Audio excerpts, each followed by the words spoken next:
नमस्कार शेतकरी मित्रांनो, आपल्या सोमा झोळसेवन या यूट्यूब चॅनलवर आपले पुन्हा एकदा स्वागत आहे. मित्रांनो, आज आपण आपल्या शेतातील तूर पिकामध्ये एक महत्त्वाचा बदल पाहणार आहोत. आपण तुरीची शेंडाखुळणी केली होती आणि शेंडा खुडल्यानंतर तुरीच्या झाडामध्ये नेमका काय फरक पडला, फांद्या वाढल्या का, झाडाची वाढ सुधारली का, तुरीचा आकार आणि फुटवे कसे झाले आणि सर्वात महत्त्वाचे म्हणजे शेंडाखुळणी केल्यानंतर पुढे आपण तुरीचे व्यवस्थापन कसे करणार आहोत, हे सगळं आज आपण आपल्या प्रत्यक्ष 5 एकर खडका तुरीच्या शेतात पाहणार आहोत.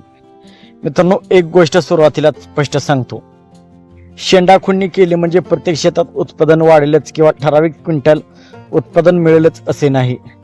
तुरीचे उत्पादन हे वाण, जमीन, पाऊस, अंतर, खत, कीडरोग आणि संपूर्ण पिकाच्या परिस्थितीवर अवलंबून असते. त्यामुळे आजचा व्हिडिओ हा आमच्या शेतातील प्रत्यक्ष अनुभव आहे. चला तर मग जास्त वेळ न घालवता थेट तुरीच्या शेतात जाऊया.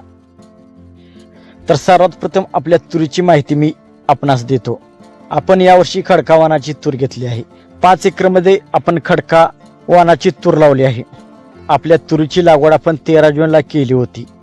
तुरीमध्ये आपण साधारण 8 फूट अंतर ठेवले आहे आणि आपल्या शेतीमध्ये ठिबक सिंचन देखील व्यवस्था आहे. म्हणजे तुरीला सुरुवातीपासूनच योग्य अंतर आणि पाण्याचे नियोजन करण्याचा प्रयत्न केला आहे. पण मित्रांनो, तूर पिकामध्ये फक्त लागवड करून काम संपत नाही. सुरुवातीच्या काळात तण नियंत्रण, खत व्यवस्थापन, पाण्याचे नियोजन आणि झाडांची वाढ याकडे लक्ष देणे खूप महत्त्वाचे आहे. आपल्या शेतात ही सुरुवातीला तणाची समस्या आली होती. त्यासाठी आपण खुरपणी केली. खुरपणी केल्यानंतर तुरीच्या झाडाला मोकळी जागा मिळाली आणि त्यानंतर तुरीच्या वाढीकडे आपण विशेष लक्ष दिले. आता मुख्य विषयाकडे येऊया. आपण तुरीची शेंडाखुळणी का केली? मित्रांनो, तुरीचे झाड सुरुवातीला वरच्या दिशेने वाढत असते.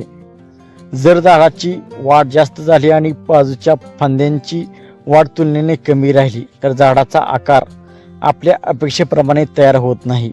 आपल्याला तुरीमध्ये चांगल्या बाजूच्या फांद्या मिळाल्या तर पुढे फुलोरा आणि शेंगा धरण्यासाठी झाडाची रचना चांगली होऊ शकते. म्हणूनच आपल्या शेतातील परिस्थिती पाहून आपण शेंडाखुळणी करण्याचा निर्णय घेतला पाहिजे. पण इथे एक महत्त्वाची गोष्ट आहे. शेंडाखुळणी म्हणजे प्रत्येक तुरीला कोणत्याही वेळी करायची गोष्ट नाही.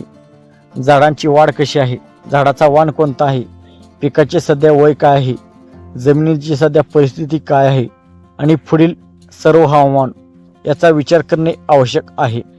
खूप लवकर शेंडा खुडला तर झाडाची अपेक्षित वाढ झालेली नसू शकते आणि खूप उशिरा केला तर त्याचा अपेक्षित फायदा मिळेलच असे नाही. म्हणून आपल्या शेतातील परिस्थिती पाहूनच आम्ही हा निर्णय घेतला आहे. मित्रांनो, आता तुम्हाला झाड जवळून दाखवतो. ही बघा आपली तूर. शेंडाखुळणी करण्यापूर्वी झाडाची मुख्य वाढ वरच्या बाजूला जात होती आणि वरचा वाढीचा भाग काढला.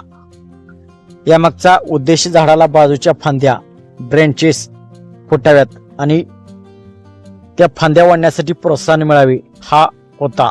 पण मित्रांनो, शेंडा खोडताना एकदम खूप मोठा भाग काढणे योग्य आहे असे नाही. झाडाची अवस्था पाहून योग्य पद्धतीने काम करणे महत्त्वाचे आहे. मित्रांनो, आणखी एक गोष्ट म्हणजे शेंडाखुळणी करताना पिकामध्ये रोगट किंवा कमजोर झाडे असतील तर त्यांच्याकडेही लक्ष द्यायला हवे. कारण फक्त शेंडाखुळणी करून बाकीचे व्यवस्थापन दुर्लक्षित केले तर फायदा अपेक्षेप्रमाणे मिळणार नाही. तुरीचे संपूर्ण व्यवस्थापन एकत्रित असायला हवे. आता मित्रांनो, शेंडाखुळणीनंतर काही दिवसांनी आपण शेतात आलो आहोत आणि इथे आपल्याला पहिला बदल जाणवला आहे. झाडाच्या बाजूच्या भागाकडे आपण पाहिले तर नवीन फुटव्याची आणि फांद्याची वाढ दिसायला लागली आहे.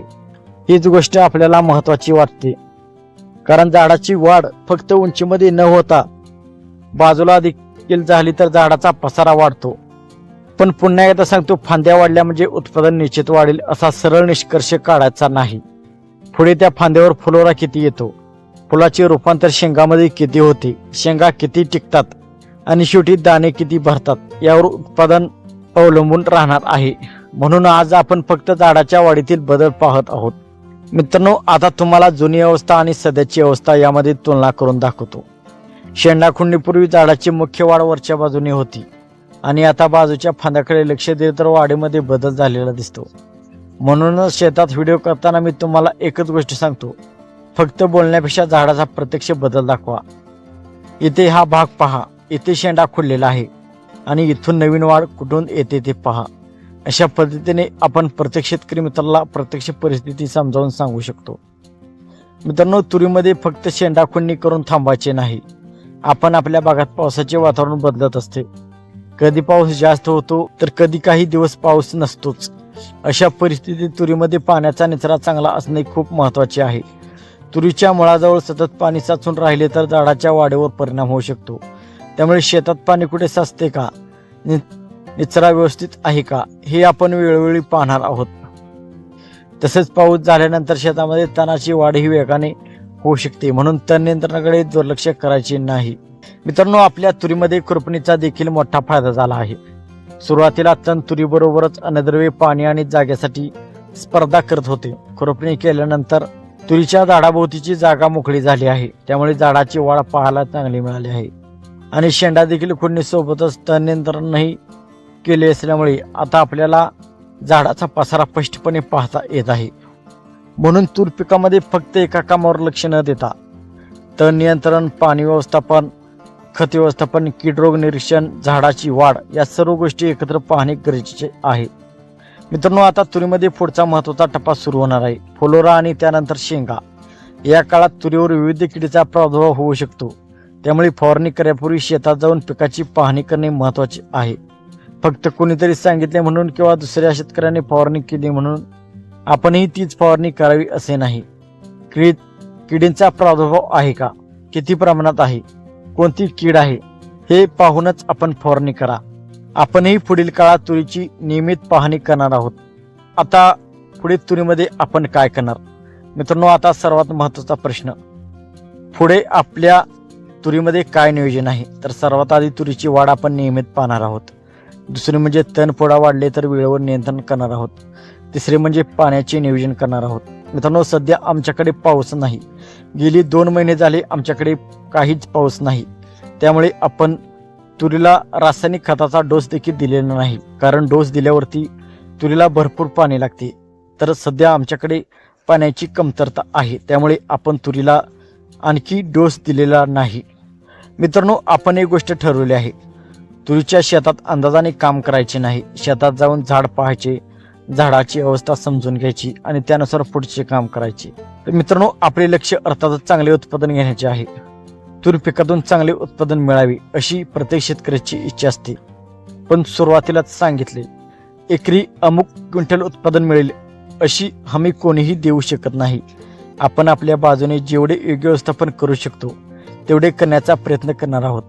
पाऊस, हवामान, कीड रोग आणि इतर अनेक गोष्टी आपल्या हातात नसतात, पण आपल्या हातात असलेल्या गोष्टी आपण व्यवस्थित करू शकतो आणि त्यासाठीच हा संपूर्ण प्रवास आपण या चॅनलवर दाखवणार आहोत.